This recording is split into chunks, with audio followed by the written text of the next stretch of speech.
Well, I am back again. I'm going to get right onto the point. A lot of people talk about shootings and need to ban guns and everything else. And I'm of the mindset that evil people will find ways to do evil things, and I would rather them do it with a gun than some other things, because you stand a better chance with a gun than some things. And here in America, the past few weeks have really proven that. And I would like to say I do not advocate what these people have done, and I will not condone it. I won't even name their names, not just because I don't. Some of them have not been revealed yet, but even if I didn't remember their names, which I don't, I would not reveal it because I don't want to glorify these buttheads. There really are things in the world that scare me more than guns, because, like I said, it's possible to defend yourself against a gun. Here about 2-3 weeks ago, there were several packages mailed containing, or at the very least tested positive for ricin. And that went to several more right-wing places, or offices housed by right-wing individuals, such as the Pentagon, the White House, and a few other places. If you ever look into ricin and ricin poisoning, it's very wicked stuff. To my knowledge, I've researched this a bit. I have not found any evidence of an antidote to ricin poison. It might be possible to flush it from your system if you catch it immediately upon exposure. But pretty much, if you get it, you're done for. And there's nothing pleasant about it.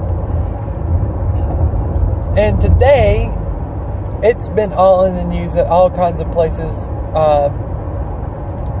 Packages have been intercepted going to the Bill and Hillary Clinton's residence, to I think there's been something to Eric Holder's place, to, of course, yesterday George Soros. CNN got something, I think. The Obama residence. Just a lot of places had packages containing improvised explosives. Let me tell you something. Anytime period, this would be a case of terrorism, plain and simple. Most likely domesticated terrorism. Especially this close to an election, and it's going on from both sides, so they're trying to make political statements. Extremists on both sides are trying to make political statements.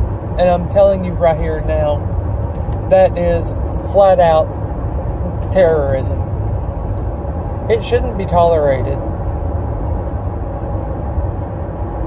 And it should be punished swiftly and extremely harshly, in my not so humble opinion.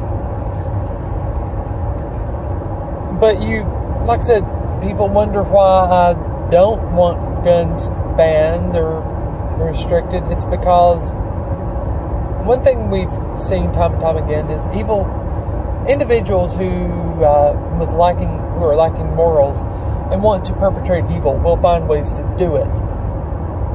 The past few weeks have been very solid examples of that. And that's not including when you see having incidences of people mowing down others with cars, which we have seen, including in Europe. Acid attacks, which is very prevalent in parts of the United Kingdom. Of course, improvised explosives and biological poisons and everything else. Things like this scare me far more than a gun ever could. The possibility of something like this scares me more than a gun ever could. Like I said, you can defend yourself to some degree against a gun, especially more so if you are not in a gun-free zone and you're able to actually carry, even concealed, you're able to defend yourself or have the opportunity to defend yourself, or someone else can defend you. When it comes to explosives, to poisons, to biological weapons, you're just screwed. And that's me putting it as politely as I can. You don't necessarily know. Chances are you're not going to know it's there. And in the case of every single one of them, by the time you do know, it's too late. There's nothing you can do about it. And who knows how many people it can take out. And I'm thankful, to my knowledge, no one has been hurt. I know with the ricin incidences, some people were said to have not felt good afterwards, and they were taken for monitoring. I have not seen any updates in the news. I have not been able to find anything. If you find anything, let me know. I would really appreciate a link. But to my knowledge, no one has been too negatively affected by this, and I'm very much thankful that that is the case, because, like I said, this is all very, very wicked stuff. And again, I'm very much thankful that it's been as limited as it has. Things could be a whole lot worse, and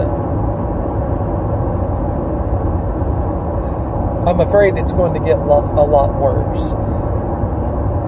I'm afraid that things like this might become more of the norm. And I'm afraid if they go after guns, it will be more of the norm, more so than if they're still available. And I don't know if the powers that be realize this. I don't even know if they care.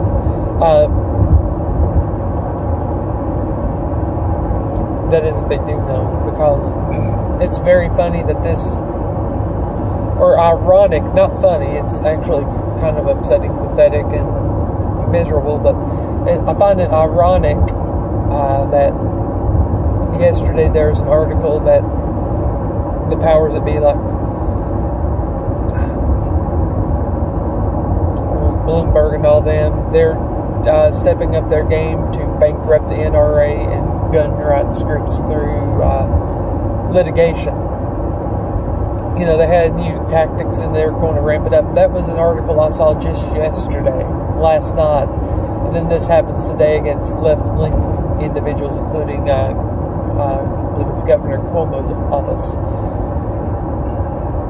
Do I think it's the possibility this is some sort of response from some right-wing extremist? Yes, I do. Same as I think the ricin attacks was a response for some left-wing extremists. And at least we know who that was. And he looked very proud of himself in his mugshots, which he should not have been. To my knowledge, at the time of this video, the individuals behind these explosive devices have not been identified. I hope they are identified, and I hope they are anyone connected with any little group that they're in, they're all taken in. I hope. The thing is with things, situations like this, you never know if it's going to become violent, because you're dealing with extremists. They don't think normally. They don't think rationally. I know there was a case like that here in the past year where someone was in a car that exploded because of it. This was in Texas. They set off a device to keep from getting killed or getting captured. This is the mentality of people like that. You'll never know exactly what the planning on doing if confronted by the police. I do hope that whatever happens, though, no innocent person is injured or hurt or negatively affected. Anyway, this is my 2 cents on the matter. I'm going to get off here and get on home. Please just stop this extremist, violent crap. Both sides, just please stop. Later.